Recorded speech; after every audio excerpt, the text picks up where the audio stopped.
Tell us about the show. Tell you about the show. Yes. Well, let me see. Like boxer shorts. I was just given these as a gift. They're silk. Here, check them out.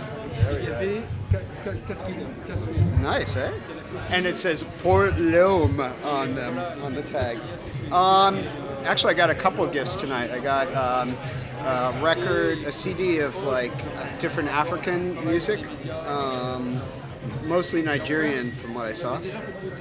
And I got these boxer shorts. But I am speaking to you from the Exoptic Extravaganza, which is a show of works that intend to deflect the viewer's attention or somehow relate to the concept of different attention. Behind me is works by Jean-Philippe Baert, and these are photographs exposed, photographic paper exposed to television news broadcasts. So basically the artist just put these papers in front of a TV showing a newscast. And if you look, actually the brightest image, interestingly enough to me, is the background monitors in the newsroom. The newscaster himself actually kind of fades slowly into existence. So is TV more real than newscasters? I don't know. Also, here is a sculpture by Stephen Katz, and amongst other things, it's a reliquary. If you stand right underneath that little thing that looks like a magnifying disc, you'll see something special. Check it out.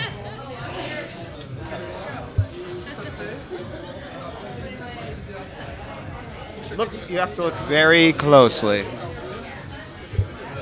I see bugs. Not bugs. Fingernails. That's right.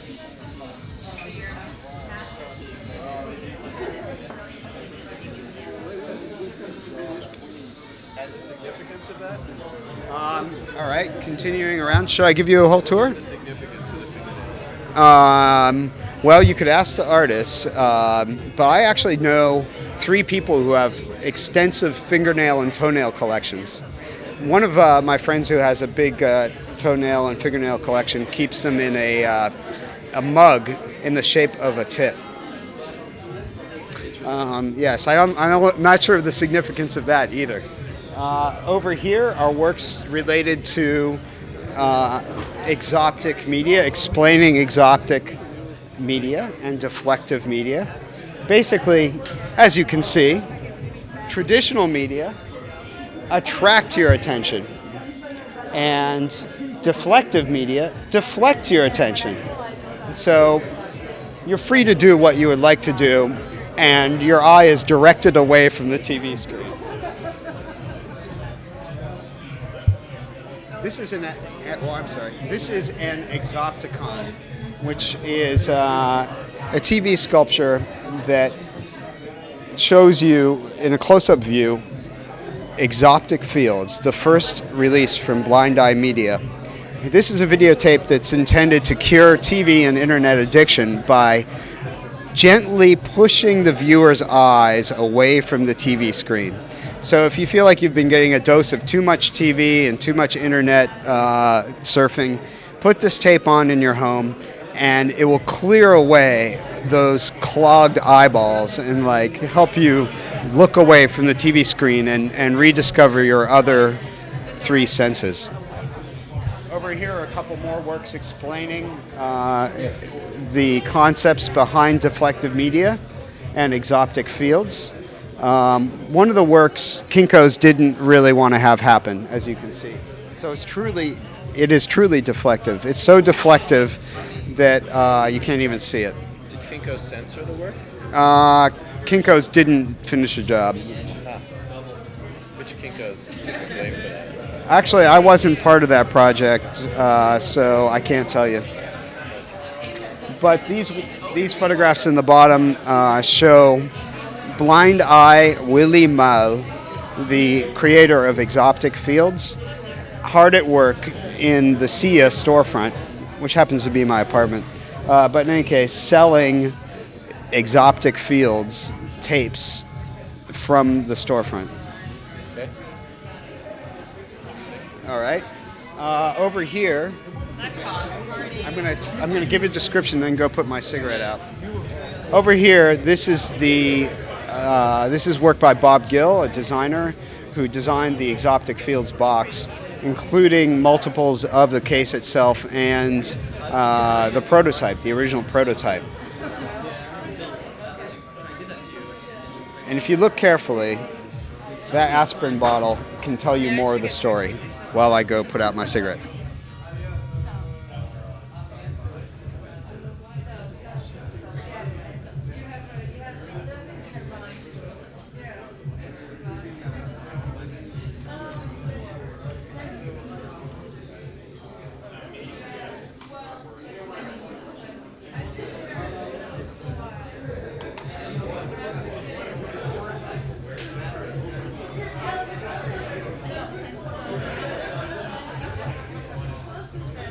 Blah, blah, blah, blah, blah, blah, blah, blah, blah, blah. All right, more blah blahing.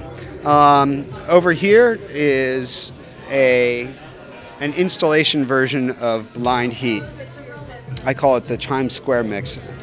Willy Mal from Blind Eye Media asked me to make a videotape for home consumption that fits into the deflective media line.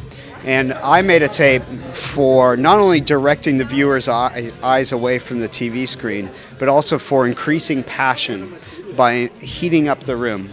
And this work will not convey on videotape whatsoever because it's best experienced through the groin by lying on that bed. Charming. Yep. So maybe we need to get a test subject in order to see the effect of the video. Would you care to lie down just for a moment?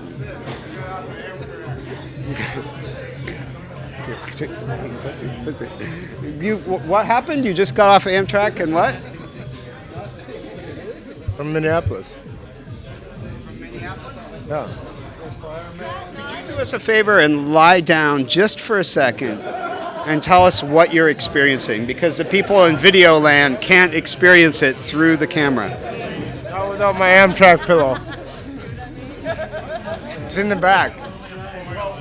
I'll go get your Amtrak pillow if you'll lie down.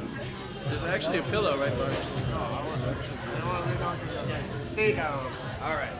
Would you care to lie down? Sure. Just lie down, that's it? Cooperative test. She's got the...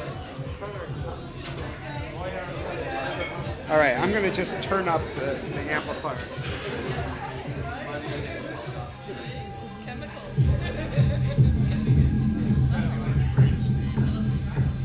That's pretty cool. What's happening? Well, I can feel some vibration here, right? That's the point, right? Sure. Anything. That's good. Are the speakers actually underneath the bed? Uh-huh.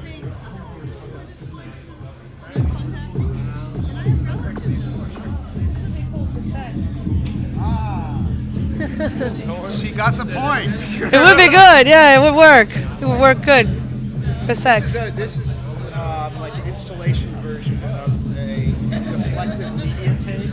Uh-huh. Willy Mal. This is an installation version of a deflective media tape that Willy Mal asked me to make for increasing passion.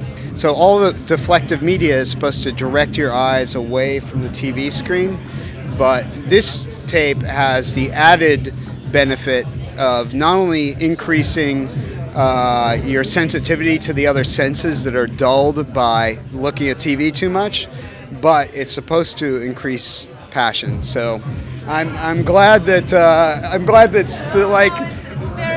thematically came through. Right, no, it's automatic. It's completely instinctive. It comes through. If you lie down, it's perfect.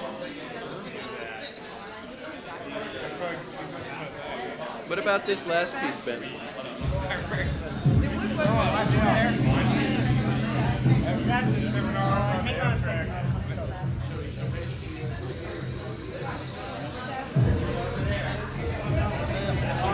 This is actually connected with Jean-Philippe. Should I start again, Nathalie? Okay. This monitor here is showing a little bit behind the scenes in Jean-Philippe Baert's technique for rendering these photographs over here. So this is the newscaster seen with an overlay of his burnt image, of the image that is burnt into these photographic paper thingies. Wow, I became vocabulary-less for a moment. I was doing good for a while. Burnt into the photographs. There you go. But yeah, actually, I'm not exactly sure how he did this, but it looks like he just, burnt, overlaid the photograph image over top of the actual newscast that was used to make them.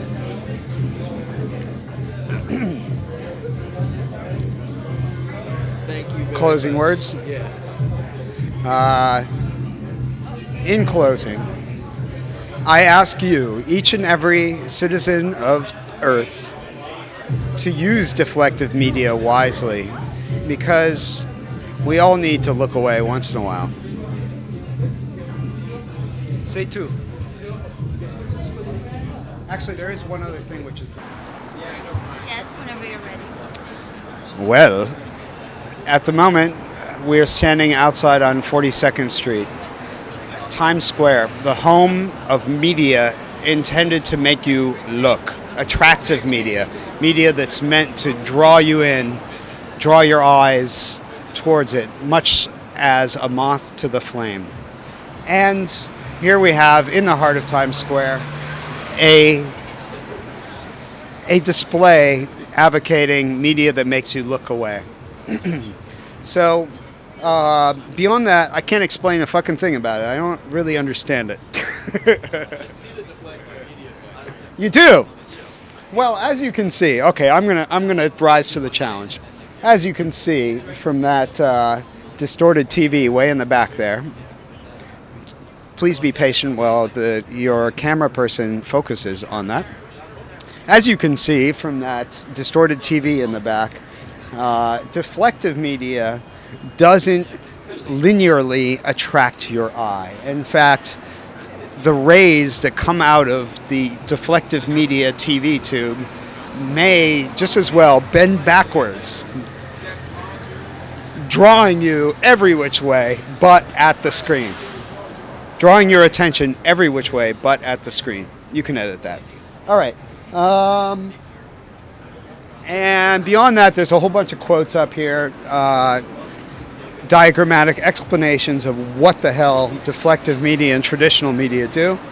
As you can see, people have sex more when they play deflective media. That's what that's trying to illustrate.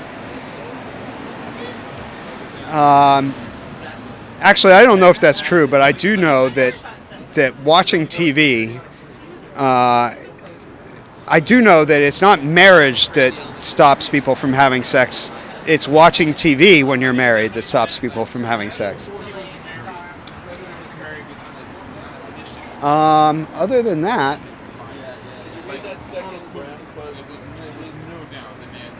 Mailer was always deflective in his way.